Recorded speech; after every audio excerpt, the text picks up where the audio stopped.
pamundësimin që ja kemi bërë ne PDK-s që ta ripërtrijmë regjimin e vjetër me një qeveri të re, në të njëjtën kohë e kanë shndruar në një bllokim të shumicës parlamentare që të mos lejohet që ne ta konstituojmë kuvendin e më pas ta formojmë edhe qeverinë e re.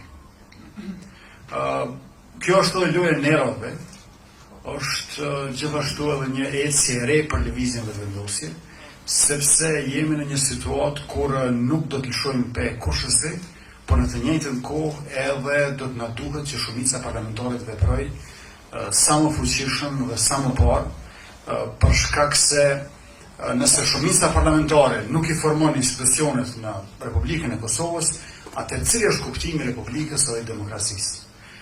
E di që ka posur zëra se do të ketë edhe zgjedhje të reja, po të kishte mundësi që të kishim zgjedhje të reja, dhe ta kishim shkuar zgjedhje të reja. Neve na kishte çuar të zgjedhje, po s'formonet. Nuk ka as bazë ligjore, as kushtetuese, sepse formulimet juridike janë shumë eksplicite sa i përket konstituimit të kuvendit. Pra ata mendojnë garën zgjedhore si një garë automobilistike, kush duli pari me marrë kupën. Po Republika nuk është garë automobilistike.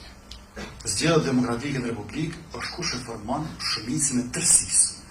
Tërësia është çështja, e shumica është vendimare.